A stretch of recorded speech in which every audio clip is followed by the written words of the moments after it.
कुछ सोचा होगा ना कि मुझे वोट डालना है, तो आपने शिक्षा को लेके सोचा होगा कि हमारा सांसद ऐसा हो, या रोजगार को लेके सोचा होगा, भविष्य को लेके सोचा होगा, महंगाई को लेके सोचा होगा। लेकिन एक सांसद आप कैसा चुनना चाहेंगे एक अपने क्षेत्र के लिए, रायगढ़ लोकसभा के लिए आप कैसा सांसद चाहेंगे? हमें रायगढ़ के लिए कर्मठ ईमानदार सांसद चाहेंगे। नमस्कार, मैं हूं अनुज मिश्रा और आपने देखना शुरू कर दिया है मुनादी चौपाल। देश युवाओं का देश है, भारत देश युवाओं का देश है। कहते हैं युवा भारत का भविष्य है। भारत देश में हमारे पास वो युवा हैं जिनकी संख्या 60% से ज़्यादा है।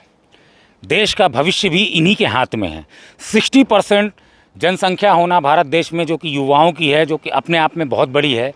आज हम यहाँ पे चौपाल लगाए हुए हैं युवाओं को लेकर के। यहाँ आपको जितने युवा देख रहे हैं, आपको ये दिखाना चाहूँगा मैं, ये सारे युवा पहली बार लोकसभा चुनाव में अपना मतदान करेंगे। ऐसे में हम ये इनसे जानने की कोशिश करेंगे, जब देश का युवा पहली बार मतदान करता है, सरकार चुनने जाता है, तो उसके मन में किस प्रकार की बातें होती हैं, किन किन मुद्दों को लेकर वो वोट करने के लिए जाता है, कितने सारे असमंजस होते हैं, उनके जहन में क्या क्या चलता रहता है, हम ये जानने की कोशिश करेंगे। तो सबसे पहले हम यहाँ एक छात्रा से शुरू करते हैं। मैडम, आप अपना नाम बताइएगा। मेरा नाम अनामिका चौहान है और मैं degree college BA second year में पढ़ाई करती हूँ। सेकेंड ईयर में ये पढ़ाई कर रहे हैं। आप पहली बार वोट डालने जाएंगे इस बार लोकसभा में, तो आपके जहन में, आपके दिमाग में क्या चल रहा है, क्या सोच के और किसको वोट देंगे? आपने कुछ सोचा होगा ना कि मुझे वोट डालना है, तो आपने शिक्षा को लेके सोचा होगा कि हमारा सांसद ऐसा हो, या रोजगार को लेके सोचा होगा, भविष्य को लेके सोचा होगा, महंगाई को लेके सोचा होगा। उसके आधार पर आपने निर्धारित किया होगा कि हमको किस पार्टी को चुनना है या किस सांसद को चुनना है। पार्टी पे तो जैसे कि अभी हमारे विधायक OP चौधरी हैं, तो उस हिसाब से शिक्षा के लिए हम OP चौधरी BJP सपोर्ट करते हैं, तो हम BJP को ही वोट डालेंगे। नहीं, मन में जो ये चल रहा होगा, हम आगे भी जानेंगे और स्टूडेंट से, कि जब आप पहली बार वोट डालने जाते हैं तो आपके जहन में क्या चलता है? आप भी पहली बार वोट डाल रहे हैं। क्या नाम है सर आपका? मेरा नाम नीतीश कुमार साहू है। मैं MSc फाइनल ईयर का छात्र हूँ। जी जी। तो आप जब अभी वोट डालने जाएंगे तो आपके जहन में कुछ तो होगा कि मुझे इस पार्टी को वोट देना है या इस सांसद को मुझे वोट देना है। तो उसके लिए आपने एक धारणा तैयार करी होगी, आपके मन में उसके लिए कुछ होगा, इस वजह से आप डाल रहे हैं वोट। तो थोड़ा सा आप बताएं। जी बिल्कुल, मैं बिल्कुल कहना चाहूँगा कि जो सरकार है, जो शिक्षा के क्षेत्र में और जो क्षेत्र में किसी भी क्षेत्र में हमको अच्छी लगी रही है या फिर जो कर सकते हमको लगेगा, तो बिल्कुल हम उनको वोट देंगे। और मैं अपील करना चाहूँगा सभी 100% वोट दें इस साल, और उन्हीं को वोट दें जो देश की भविष्य को, देश को आगे लेकर जा सकते हैं। धन्यवाद। आपकी प्राथमिकता क्या है? शिक्षा, महंगाई, बेरोजगारी, आप अपने मन से कुछ सोचते होंगे, आप इस एज में हैं। जी बिल्कुल, शिक्षा, महंगाई, बेरोजगारी, ये तो मेन मुद्दा है, रहते ही हैं हमेशा। और देखने में आता ही है कि कुछ पार्टियां बहुत अच्छा हमको, जैसे अपने हिसाब से सभी रहते ही हैं कि कोई पार्टी एक अच्छी रहेगी। इसी प्रकार भी मेरा भी एक मतदान रहेगा किसी एक पार्टी को लेकर, जो कि गोपनीय है। मैं गोपनीय रखना चाहता भी हूँ, और बिल्कुल मैं मतदान करूँगा, सबसे अपील करूँगा। तो ये देश के युवा हैं, ये रायगढ़ के युवा हैं जो अपनी बातें रख रहे हैं, हम इनसे जानने की कोशिश करेंगे। आप जब पहली बार मतदान करने जाएंगे तो आप क्यों करेंगे, किसे करेंगे और किस लिए करेंगे? मैं जब प्रथम मतदान करूंगा तो ऐसे सरकार को मतदान करूंगा जो शिक्षा, खेल सभी को प्रोत्साहित करे। विगत 5 सालों में देखा गया कि शिक्षा की स्थिति इतनी ख़राब हो गई है। लगातार कांग्रेस सरकार में लगातार आए दिन शिक्षा में घोटाला किया जा रहा है। जैसे UPSC की देख लीजिए आप, पिछले इतने सारे घोटाले हुए। प्लस आप खेल व्यवस्था देख लीजिए, पिछले साल जो भी बच्चे खेल में जीते हैं तो हर प्रति साल उनको खेल सम्मान से पुरस्कृत किया जाता है। लेकिन अभी जो बच्चे खेले थे विगत 5 वर्षों में, किसी को कोई सम्मान नहीं किया गया, उनके भविष्य का सीधा खिलवाड़ किया गया है। मैं तो अपनी तरफ से BJP को वोट दूंगा, क्योंकि पहले भी आपने देखा होगा कि BJP के शासन में शिक्षा, खेल सभी तरफ से उन्नति ही प्राप्त हो रही थी, बट विगत 5 वर्षों में पूरा खराब हो गया। अभी आप तो पहली बार वोट डालने जा रहे हैं। हालांकि ये अच्छा है कि आप 18 साल होने के पहले आपको ये सारी चीज़ें पता थी, लेकिन जब प्रथम वोट आप डालेंगे तो यहाँ BJP तो है, कांग्रेस से भी हैं, तो चलो आप BJP से प्रभावित हैं, लेकिन एक सांसद आप कैसा चुनना चाहेंगे एक अपने क्षेत्र के लिए, रायगढ़ लोकसभा के लिए आप कैसा सांसद चाहेंगे? हमें रायगढ़ के लिए कर्मठ ईमानदार सांसद चाहेंगे।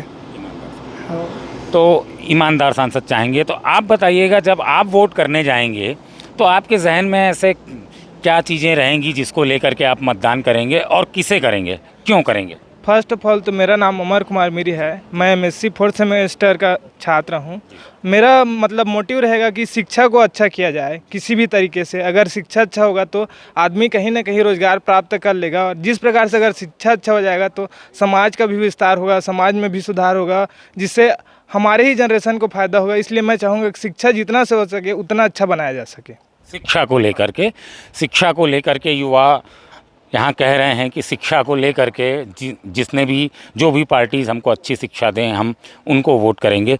आपसे एक सवाल है मेरा, आपको मोदी जी पसंद हैं या राहुल गांधी? जी मुझे तो जो देश को आगे की तरफ ले जाएं वही नेता अच्छे लगते हैं। आपकी अपनी एनालिसिस क्या कहती है, आपका अपना विचार क्या कहता है कि मोदी जी ज़्यादा बेहतर काम कर रहे हैं या राहुल गांधी को अवसर दिया जाएगा तो वो ज़्यादा बेहतर काम करेंगे? देखिए अगर जो कर रहे हो अगर उसी को दिया जाए तो भी बेटर है, लेकिन अब वो देश मेरे विचार तो कुछ भी हो सकता है और देश का विचार कुछ भी हो सकता है। नहीं, देश का विचार तो है, लेकिन आज हम युवा का विचार जानने आए हैं, तो मुझे आपके विचार को जो है वो देश को बताना है कि एक युवा और रायगढ़ लोकसभा का युवा अपनी लोकसभा के बारे में क्या सोचता है। देखिए मेरी विचार तो यही है कि जो हमारा लोकसभा क्षेत्र है रायगढ़ है, तो इसमें औद्योगिक निर्माण हो, लेकिन प्रकृति और जो संसाधन या जो पर्यावरण से प्रेरित हैं, जहाँ पे पर्यटन स्थल हैं उनको और विकासफुल बनाया जाए, जैसे कि नए नए बिल्डिंग जहाँ पे ना टूरिस्ट आ सकें। तो इनसे काफ़ी जगहों पे फ़ायदा होते हैं, इन्वेस्टमेंट कम लगती है और फ़ायदे काफ़ी जगह पे लगते हैं। तो ये सब चीज़ें हैं जो इन चीज़ों को जो बारीक चीज़ें होती हैं जिन पे कम फोकस किया जाता है, ये वो चीज़ें हैं जो देश की तरक्की में बहुत ज़्यादा योगदान देती हैं। जी। तो अब बात चली है, इन्होंने कहा है प्रकृति टूरिज़्म को लेकर के, एक छात्र ने हमसे बात कही है। हम इनसे जानना चाहेंगे कि वो उनका ये कहना है कि टूरिज़्म को लेकर फोकस किया जाए, उनका विचार जो है उनको वोटों को लेकर के जो उनकी मानसिकता है वो टूरिज़्म के ऊपर है। आपका क्या कहना है कि रायगढ़ लोकसभा में टूरिज़्म का कितना महत्व होना चाहिए या कितना है? जी देखिए, रायगढ़ टूरिज़्म के दृष्टि से अगर देखा जाए तो रायगढ़ में ऐसे बहुत सारे जगह हैं जो डेवलप हो सकते हैं। और मुझे लगता है क्योंकि लोकसभा का चुनाव है तो लोकसभा का चुनाव राष्ट्रीय मुद्दे को लेकर के होता है। सड़क, नाली, खंभा, बिजली ये सब देख करके हम लोकसभा में वोट नहीं डाल सकते, क्योंकि हमने इन सब चीज़ों के लिए कुछ महीने पहले विधानसभा के चुनाव में अपनी सरकार चुन ली है, सुशासनवादी सरकार चुनी है। अब हम इस देश की रक्षा के लिए, इस देश के स्वाभिमान को बढ़ाने वाली सरकार, राष्ट्रवादी सरकार चुनने जा रहे हैं लोकसभा के चुनाव में। तो लोकसभा का चुनाव राष्ट्रीय मुद्दों को लेकर के होता है। और रही बात पर्यटक स्थल के रूप में विकास करने की, तो मुझे लगता है कि अभी वर्तमान में जो छत्तीसगढ़ में सरकार है वो अच्छे से फोकस कर रही है छत्तीसगढ़ के लोकल जगह को, क्योंकि देश के प्रधानमंत्री ने भी वोकल फॉर लोकल का एक नारा दिया है। उसी के तहत मुझे लगता है कि रायगढ़ में भी पर्यटक स्थल विकसित होगा, जल्द से जल्द होगा। तो युवा हैं, ये युवा को घूमना भी रहता है, तो इनकी डिमांड है भाई रायगढ़ में पर्यटक स्थल और ज़्यादा विकसित किया जाए। अभी हम और कुछ छात्रों से बात करेंगे। जी आपका नाम बताएं। मेरा नाम तनुजा गुप्ता है, मैं एमएससी फाइनल ईयर मैथ्स की स्टूडेंट हूँ। आप भी पहली बार ही लोकसभा में वोट करने जाएंगे इस बार? जी। तो आपके जहन में क्या चल रहा है, क्या सोच करके आप वोट डालेंगे, या आप एक ऐसा अपना सांसद कैसा चाहती हैं कि अगर हम वोट डाल रहे हैं तो हमारा सांसद ऐसा हो और इन विषयों में, शिक्षा या रोजगार, महंगाई के किस विषयों में काम करे? मैं तो किसी पार्टी विशेष को नहीं बोलूँगी, लेकिन जिसको भी वोट दूंगी वो ऐसे इंसान को दूंगी जो भेदभाव से बिल्कुल परे हो, भेदभाव ना करता हो, चाहे वो किसी भी विषय में हो, शिक्षा में हो या किसी में भी हो। तो आपका आगे बनने, आप तो मैथ साइंस लेके पढ़ रहे हैं, आगे आप क्या बनना चाहते हैं? मैं तो असिस्टेंट प्रोफेसर ही बनना चाहती हूँ। नेट क्लियर हो जाए तो असिस्टेंट प्रोफेसर के लिए अप्लाई करूँगी बस। उस हिसाब से भी आप अपना सांसद चुनेंगे। सांसद अभी यहाँ पे दो खड़े हैं, भाजपा से राधे श्याम राठिया हैं और कांग्रेस से डॉक्टर मेनका सिंह हैं।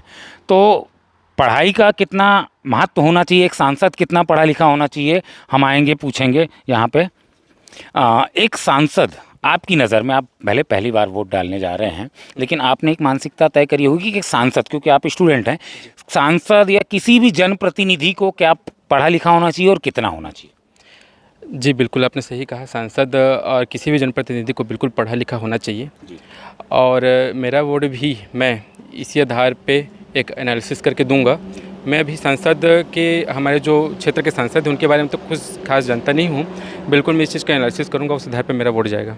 अब युवा कह रहे हैं कि संसदीय क्षेत्र की अभी इतनी जानकारी नहीं है, लेकिन एनालिसिस करके, ये रायगढ़ लोकसभा के युवा हैं, रायगढ़ शहर के युवा हैं, उनका ये कहना है कि एनालिसिस करके ही अपना वोट देंगे। इस प्रकार की चौपाल हम लगाते रहेंगे। जुड़े रहिएगा मुनादी चौपाल से।